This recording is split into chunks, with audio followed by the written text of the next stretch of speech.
तमाम देखने वालों को डॉक्टर वजाहत का सलाम और मैं उम्मीद करता हूं कि आप लोग अपने अपने घरों पर खैरियत से होंगे और सही मायनों में मौसम को एंजॉय कर रहे होंगे, क्योंकि अब सर्दियां आ चुकी हैं।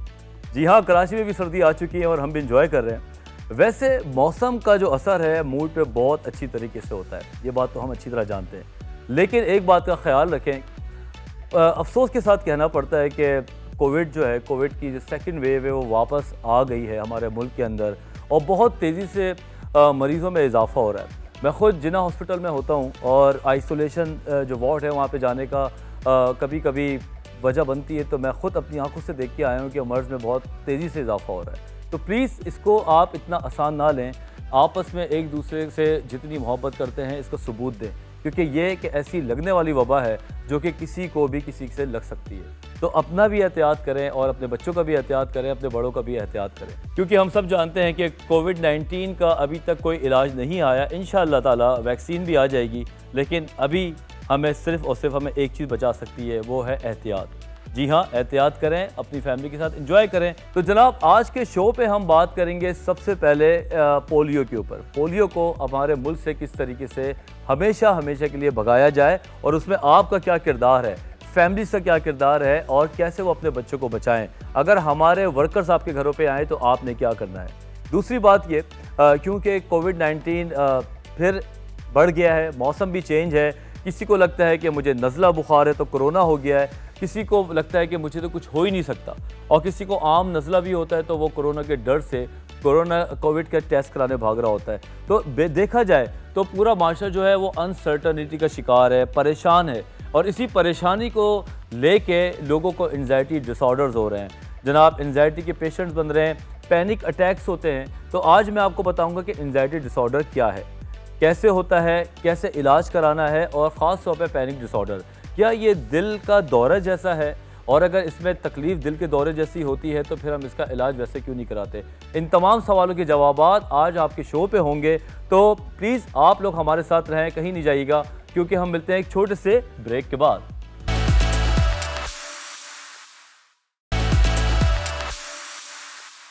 Welcome back after the break. अब हम बात करेंगे अपने फेवरेट टॉपिक के ऊपर, क्योंकि ये बच्चों के हवाले से है, पोलियो। जी हाँ, पोलियो इरेडिकेशन। हमारे माशरे में, हमारे पाकिस्तान में अभी तक पोलियो ख़त्म क्यों नहीं हो रहा, लेकिन ये सारी बातें हम करने जा रहे हैं अपने फेवरेट सेगमेंट में, जिसका नाम है ऑल अबाउट वैक्सीन।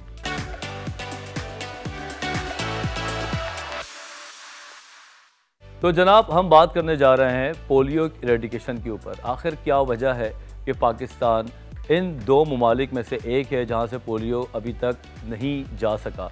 इसके लिए हमारे साथ जो मेहमान हैं उनका नाम है डॉक्टर तौकीर हुसैन मुग़ल, जो कि कंसल्टेंट पीडियाट्रिशियन है, consultant paediatrician and head of department, फौजी फाउंडेशन हॉस्पिटल इन कराची। आइए इनसे मिलते हैं। अस्सलाम वालेकुम। वालेकुम सलाम। कैसे हैं आप? खैरियत, अल्लाह का शुक्र। आप ठीक हैं? बिल्कुल ठीक है। मौसम का मज़ा ले रहे हैं। बस अब उम्मीद है कि ये मौसम चलेगा आगे इसी तरह और हम सब मज़ा लेंगे। मौसम का वैसे ताल्लुक मूड के ऊपर भी बहुत ज़्यादा होता है, क्या? बिल्कुल। डॉक्टर साहब, मूड तो जब हमारा अच्छा होगा जब हमारे मुल्क से ये पोलियो हमेशा के लिए निकलेगा। अब आपके सामने है, आप भी डॉक्टर हैं, मैं भी, कि अब दोबारा से कोविड का जो मामला है वो दोबारा हमारे माशरे में जन्म ले रहा है। हमें ये लगता है कि अब इस डर से बच्चे जो हैं या उसकी फैमिलीज़ डरेंगी पोलियो के ड्रॉप्स पिलवाने से, जब कोई टीम उनके घर जाएगी। आपने इस बारे में कुछ रिसर्च किया है? प्लीज़ बताएं। देखें, पोलियो काफ़ी दिनों से हमारे यहाँ मसला है। हम दुनिया के अंदर सिर्फ 2 मुल्क रहे हैं जहाँ पे पोलियो है। बाकी WHO ने पूरी दुनिया में इवन 2020 के अंदर अगस्त में अफ्रीका को भी पोलियो रेडिकेट कर दिया है, यानी वहाँ से पोलियो ख़त्म हो चुका है।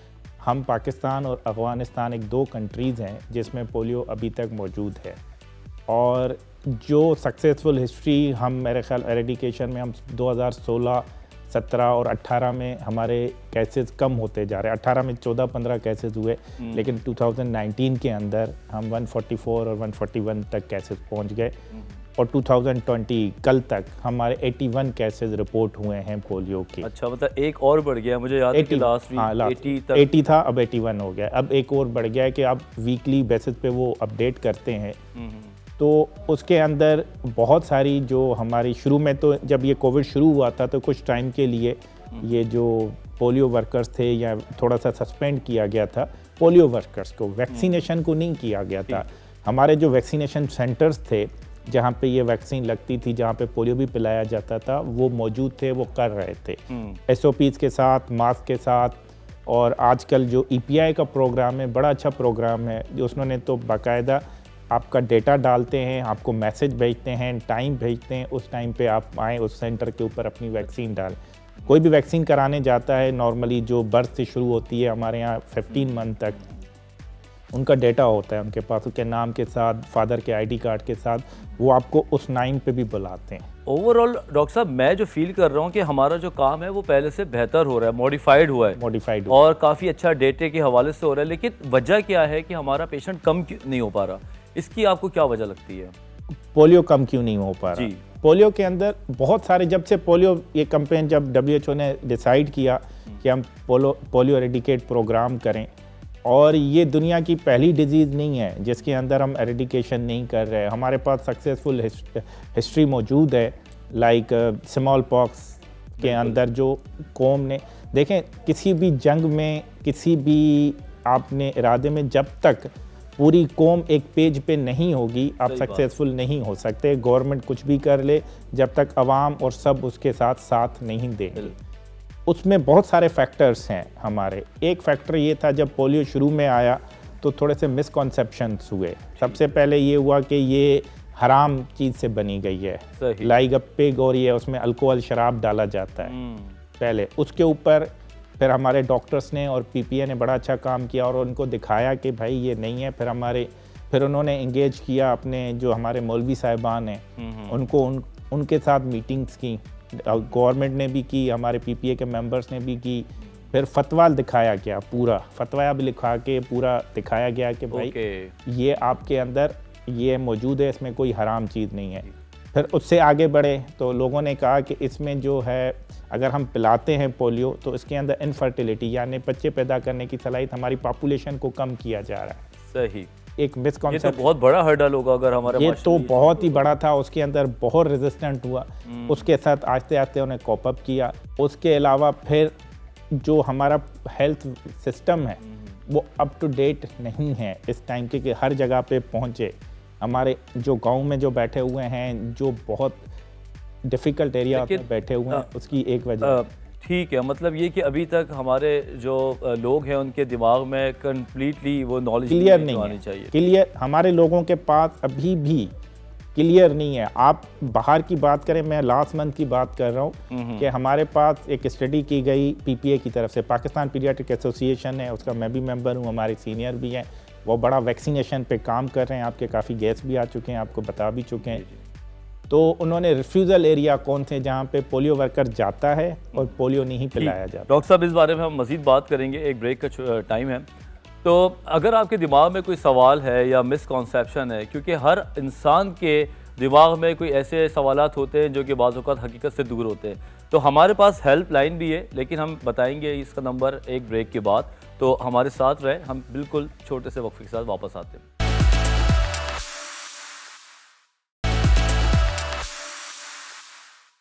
जैसा कि मैंने आपको कहा था कि मैं आपको एक नंबर बताऊंगा जो बहुत काम का नंबर है जी। तो सेहत तहफ़्फ़ुज़ 1166, सेहत तहफ़्फ़ुज़ 1166, ये वो हेल्पलाइन है कि अगर आपके दिमाग में कोई सवाल चलता है पोलियो के हवाले से, अगर आपको लगता है कि कोई मेरे दिमाग में सवाल है जो मैं करूं, जैसे कि आपके बच्चे की वैक्सीन मिस हो गई या डबल डोज हो रही है, बहुत सारे सवाल आते हैं, तो आप 1166 के ऊपर कॉल करके बाकायदा मालूमात ले सकते हैं। और ये जो 1166 नंबर है सिर्फ पोलियो के लिए नहीं है, काम की बात ये कि ये कोविड-19 के हवाले से भी आपको इन्फॉर्मेशन फराहम कर सकता है। तो ये तो बड़े काम का नंबर है। आप लोग को चाहिए, आप लोग इस नंबर को अपने मोबाइल में या अपने पेपर पे सेव कर लें। मैं एक बार दोबारा बता देता हूँ, सेहत तहफ़्फ़ुज़ 1166। डॉक्टर साहब ये तो बड़ी अच्छी बात है कि नंबर्स भी हैं, सवालात आपके दिमाग में तो आप पूछ भी सकते हैं। फिर क्या वजह है कि लोग अभी तक इस चीज़ में रिबेलियस होते हैं, आगे बढ़ते नहीं हैं और पुराने दिमाग में ही अपनी ज़िंदगी गुजार रहे होते हैं? अभी तक मेरे ख्याल में जो लोग बहुत सारी चीज़ों में क्लियर नहीं हुए, उसमें एक सोशल मीडिया का भी शायद रोल है। उसमें बहुत सारे लोग फेक वीडियो, बगैर रिसर्च के वीडियो डाल देते हैं और वो वीडियो इतनी वायरल होती हैं, वो लोग देखते हैं, उसको ज़्यादा मानते हैं। जो हमारे पास मुख्तलिफ सवालात आते हैं कि अब वहाँ पे जो भी बैठा हुआ है उसको कुछ नहीं पता, या उसकी क्वालिफ़िकेशन कुछ भी नहीं है, वो कहता है कि मेरी ये क्वालिफ़िकेशन है, ये गलत है। तो लोगों को अभी भी एजुकेशन की ज़रूरत है, अभी भी अवेयरनेस की ज़रूरत है। आपको लगता है कि कराची, लाहौर और दीगर जो हमारे बड़े शहर हैं वहाँ पे पोलियो कम है as compared to other rural areas? जी कम है, लेकिन अभी भी यानी जैसे पंजाब में तो सूरत हाल काफ़ी लास्ट ईयर बेहतर थी, लेकिन इस मरतबा फिर उन्होंने वहाँ पे रेज हो रहा है। कराची में बहुत सारे एरिया लोकेट किए गए हैं जहाँ के अंदर रिफ्यूज़ल था कि लोग नहीं पिलाते थे, और वहाँ पे लोग पीपीए के काफ़ी सीनियर प्रोफेसर लेवल तक लोग उनके दरवाजे पे गए, हमारे पीपीए के काफ़ी उनके दरवाजे पे गए, उनको समझाया, फिर जाके उन्होंने पिलाया, उनको बताया कि प्रोफेसर हैं हम यहाँ, तब जाके थोड़ी सी चीज़ें पे। जो हमारा वर्कर है वो भी जाहिर सी बातें डरता है कि बीमारी ना हो जाए, क्योंकि इक्वल है, सामने वाले को जितनी बीमारी का डर है तो उसको भी तो है। उसके लिए आप क्या कर रहे हैं? और दूसरा ये एक ही सवाल मैं 2 सवाल कर देता हूँ कि फैमिलीज़ किस हद तक उनसे डरती हैं? क्या फैमिलियर हो गई हैं अभी तक, या अभी भी उनको देख के दरवाजे बंद कर देते? देखें अभी भी रेजिस्टेंट तो है, लेकिन उसकी जो उन्होंने प्लानिंग चेंज की थोड़ी सी, पहले वो पोलियो वर्कर को जो हायर करते थे किसी भी एरिया से, अब WHO ने या EPI वालों ने या पोलियो वर्कर्स लोकली एरिया से, जो उनके लोकल्स हैं, जो उनके स्ट्रीट एरिया से लोगों को हायर करना शुरू किया है। उसमें 2 फ़ायदे हैं। एक फ़ायदा तो ये कि उनकी पेनिट्रेशन उनके घर में आसान है, बिल्कुल वो जानता है कि ये है और ये है। दूसरा आपने सवाल पूछा कि कोविड के हवाले से लोग ये डरते हैं कि कोविड जो बेचारा आपको पिलाने आ रहा है वो भी रिस्क पे है, वो भी किसी न किसी का बेटा, बहन, हस्बैंड, वाइफ, सब रिश्ते उसके साथ है, लेकिन उनके SOP के तहत आ रहे हैं, मास्क पहन के आ रहे हैं, और प्रॉपर जो SOPs बताए गए हैं उसके तहत उनको फॉलो करके फिर आते हैं वो आपके पास। ठीक है डॉक्टर साहब, कब तक हम वेट करें? फिर आप हमें बताएं कोई कि डॉक्टर वजाहत के इस तारीख या इस साल तक हम पोलियो से जान छुड़ा सकेंगे। देखें ये मुश्किल सवाल है, जब तक हम पूरी कौम एक पेज पे नहीं होगी गवर्नमेंट के साथ। देखें ये जो आपके पास 81 केसेस आ रहे हैं ना, लास्ट टाइम आपने कहा कि मैंने लास्ट वीक सुना था 80 है, आज 81 है, 1 महीना पहले शायद या 2 महीने पहले 70 केस थे। ये 95 to 9% तक आपको पता ही नहीं चलता, ये एसिम्प्टोमेटिक होता है, हल्का फुल्का खांसी नज़ला जिसके अंदर आप टेस्ट ही नहीं कराते।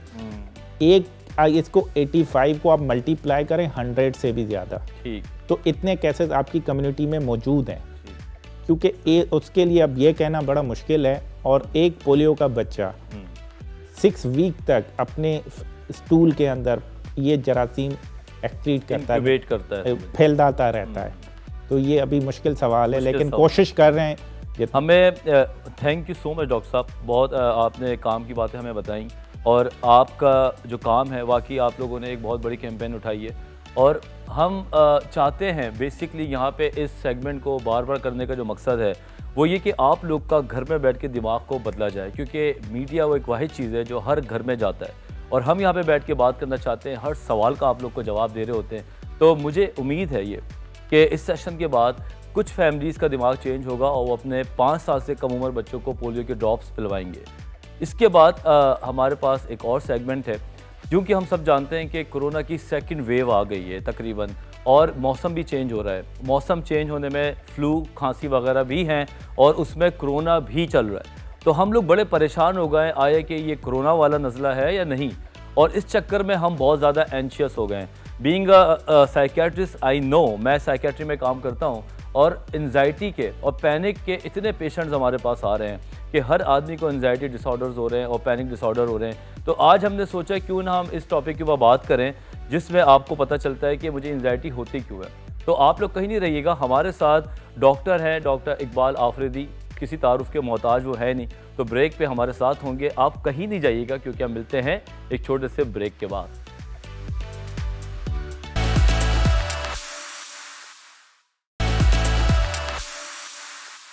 अमूमन लोग जिस्मानी बीमारियों के हवाले से तो खूब बात करते हैं, लेकिन हमने अपने शो पे ख़ास तौर पे ये सेगमेंट रखा है जिसमें हम नफ्सियाती अमराज को बिल्कुल इग्नोर नहीं करते। और आज हम जिस बीमारी की बात कर रहे हैं इसका नाम है एंजाइटी डिसऑर्डर या पैनिक डिसऑर्डर। आइए हम इस बारे में बात करते हैं अपने फेवरेट सेगमेंट में जिसका नाम है मेंटल हेल्थ।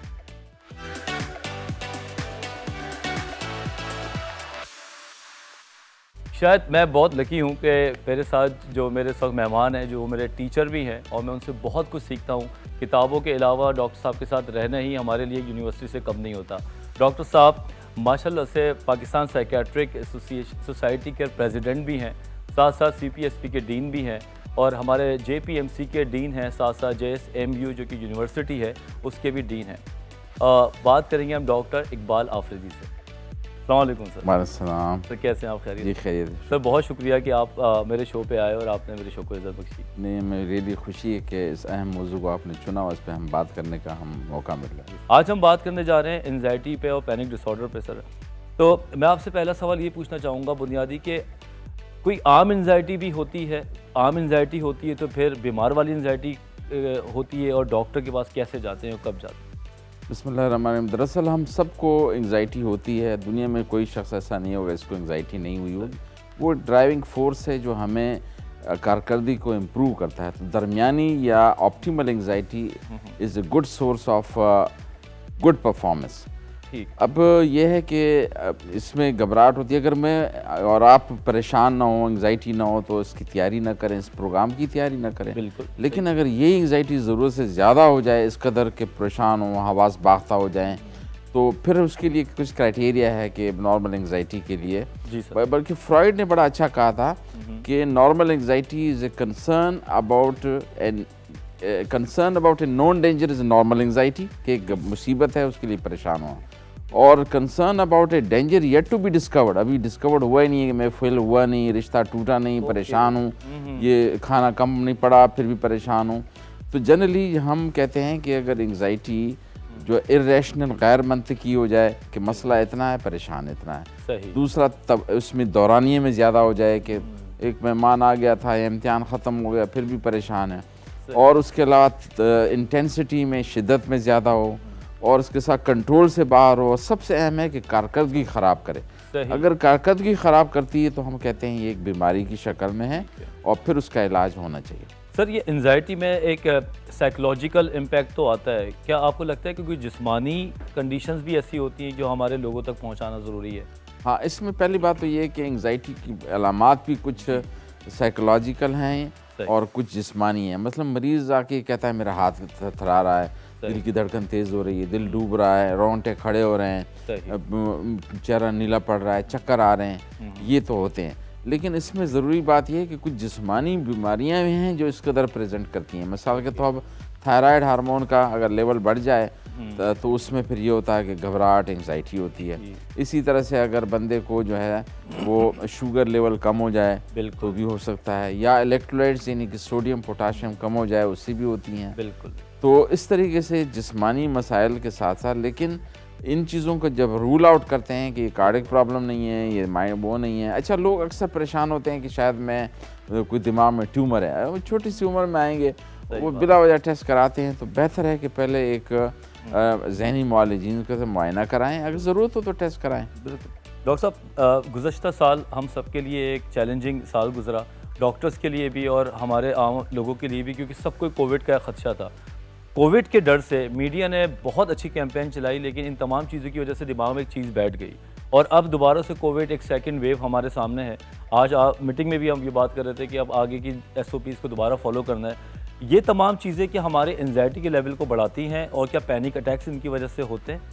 देखिए, हमारे पास शुरू से ही ग्रुप था जिसको वो मीडिया ने बहुत ज़बरदस्त रोल अदा किया आगाही का, लेकिन वो ज़्यादा दिखा रहे थे मरने वालों को, जो बचने वाले थे 98% वो नहीं दिखा रहे यार। तो जिसकी वजह से कई मरीज़ों को इस कदर खौफ हो गया, बार बार टेस्ट कराते थे, डॉक्टर के पास जाते थे। मैंने उसका नाम रख दिया कि इसको कोरोनाफोबिया हो गया। तो कोरोनाफोबिया में अच्छा, हम उसे कहते थे कि बार बार टेस्ट कराओगे, नहीं भी है तो हो जाएगा आपको, क्योंकि जिस माहौल में आप जा रहे हैं उस एरिया में तो कोविड के मरीज़ होंगे। तो लिहाजा ओवर कंसर्न भी नहीं होना चाहिए। लेकिन ये बात ज़रूरी है कि हम अगर इसके जब हमने एक और टर्म निकाली कि जब उसका इलाज नहीं है, दवाई नहीं है, वैक्सीन नहीं है, तो रवैये के वैक्सीन को हम इसको रोकें। रवैये का वैक्सीन क्या है कि भाई हाथ मिलाने से गुरेज करें, खांसते हुए उसके ऊपर एहतियात करें, सैनिटाइज़र का इस्तेमाल करें, इस्तेमाल से दूर रहें। और जैसे कि हमने पाकिस्तान साइकियाट्रिक सोसाइटी के उस पर लिखा है कि हाथ में न मिलाने के लिए माजरत, क्योंकि मरीज़ आके सीधा आके हाथ मिलाता है डॉक्टर के पास, मैं फ़ौरन उसको यूँ कर देता हूँ कि देखिए मेरे जरासीम आपको न लगें, ख्याल कर रहा हूँ, फिर वो समझ में आ जाता है, वरना वो माइंड करते हैं। सही बात। तो लिहाजा हम कहते हैं कि रवैये के वैक्सीन को इस्तेमाल करना ज़रूरी है। और कोविड को मसला है, कुछ लोग कहते हैं नहीं, जो भी है टायर पंचर हो गया, चाहे कील लगी हो, कुछ भी लगी हो, इलाज इसका यही है कि हम एहतियात करें। और एहतियात में क्या है, सफाई निस्फ़ ईमान है, वो करना है, एक दूसरे का ख्याल रखना है हमें। बुनियादी ज़िंदगी का तर्ज़ अमल में सफाई हमारे निफ्स ईमान का दर्जा रखती है, अगर हम अपने मज़हब की बात करें। और कोविड ने हमें यही बात सिखाई है कि हम अपने जिस्म को, अपने आप को, अपने दिमाग को साफ़ सुथरा रखें। अगर इस चीज़ को हम वैसे भी कंटिन्यू रखें तो उसमें कोई बुराई नहीं है। हज़ारों बीमारियों से हमें ये एक किस्म की बचत करा देती है। मज़ीद डॉक्टर साहब के साथ हम बात करेंगे। आप लोग के कुछ सवालात हैं जो हम शामिल करेंगे, लेकिन एक छोटी सी ब्रेक के बाद। आप लोग कहीं जाइएगा नहीं।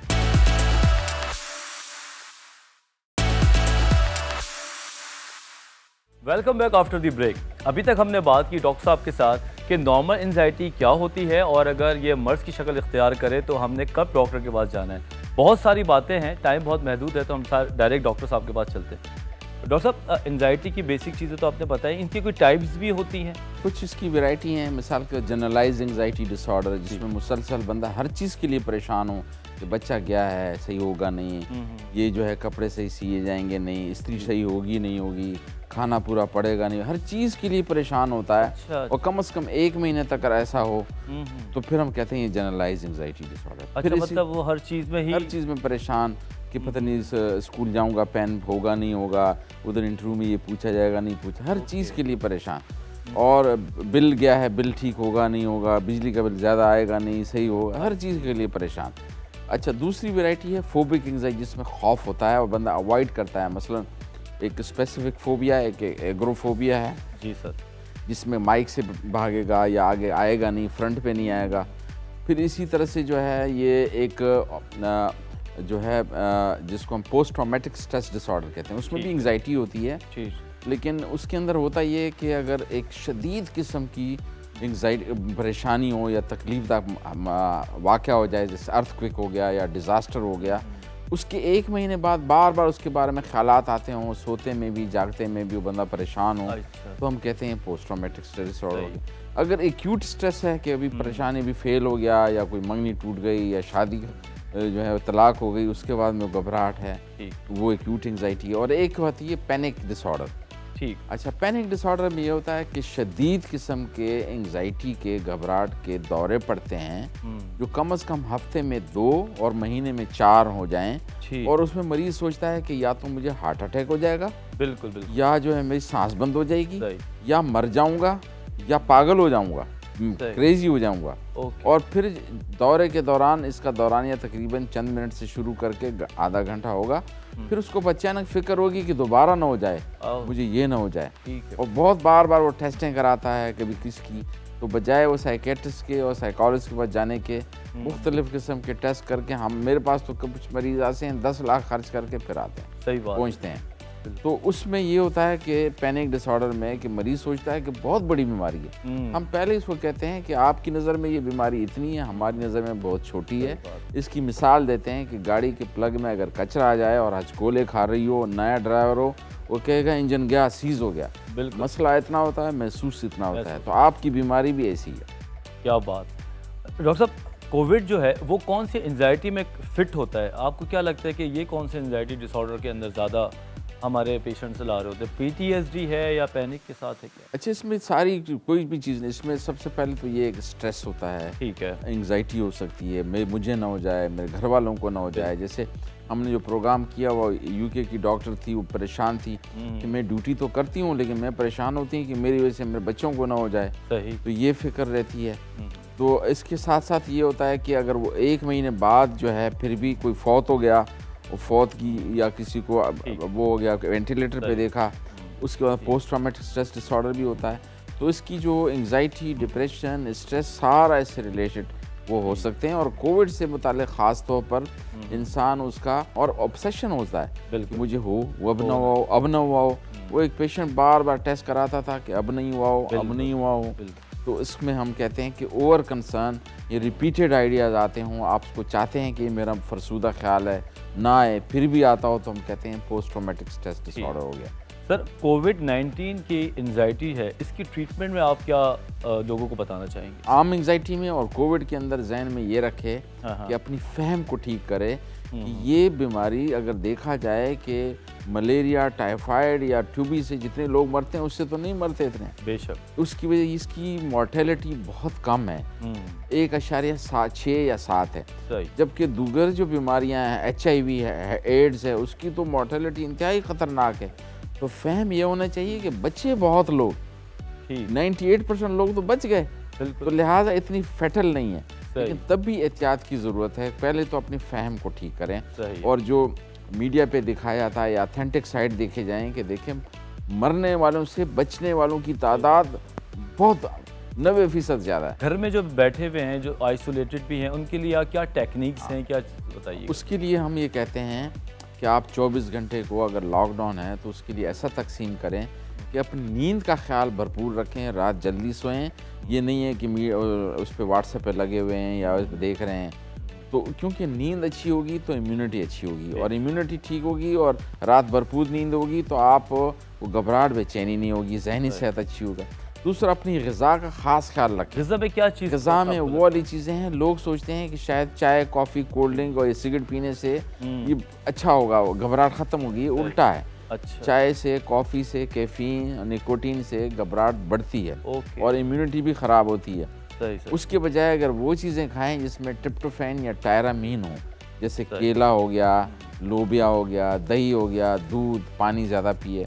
फिर एक्सरसाइज बहुत ज़रूरी है। एक्सरसाइज से एंडोर्फिन, एनकेफेलिन और एड्रेनलिन खारिज होते हैं। एड्रेनलिन एंग्जाइटी को रिलैक्स करते हैं। जैसे आप किसी को 2 मील दौड़ाओ फिर ठंडा पड़ जाएगा, रिलैक्स होगा। तो इसके साथ साथ हम कहते हैं कि आप जब लॉकडाउन में हैं तो एक्सरसाइज का ज़रूर ख्याल करें, क्योंकि हम खाते, और दूसरा खाएं कम, दरमियाना। क्योंकि ये जहन में रखें कि मैं खाना कम खाऊं, दूसरों के लिए बचाऊं, एक। दूसरा, अगर मैं पड़े पड़े बैठे बैठे खाऊंगा, चलूंगा नहीं तो मोटापा होगा, वो जिसकी वजह से ब्लड प्रेशर, शुगर बढ़ेगा। तो इसके साथ साथ हम कहते हैं कि पानी भरपूर पिए। अच्छा। फिजिकल एक्टिविटी, और कोई ऐसा गेम सीखें या कोई लैंग्वेज सीखें कि कुरान शरीफ बामा ने पढ़ना शुरू कर दिया, चाइनीज़ सीखी, अरबी सीखी, और एक दूसरे को सिखाओ, खाना पकाना सीखें, एक दूसरे को वो करें, तो इस तरीके से वो कम होगा। सर, ये सोशल मीडिया को जो हम देखते रहते हैं, ये भी एक एडिक्शन है, और टीवी पे जो खबरें बार बार आती हैं, तो आप क्या कहते हैं कि बिल्कुल ना देखें? क्या बोलना चाहेंगे आप इस बारे में? अच्छा, इससे पहले एक लफ्ज़ जिन्होंने खाम से बड़ा इस्तेमाल होता है कि सोशल डिस्टेंस। हम खिलाफ हैं कि सोशल कनेक्टेड होना चाहिए, फिजिकल डिस्टेंस को रोक देना चाहिए। ब्यूटीफुल। तो हम ये कहते हैं कि आप फिजिकल सोशल कनेक्टेडनेस ये है कि जो आपसे नाराज़ है या जो है उसको फ़ोन कर दिया, माफ़ी मांग ली, तो वो भी रिलैक्स हो जाए, आप भी रिलैक्स हो जाएं, तो इससे मसला ही हल हो जाएगा।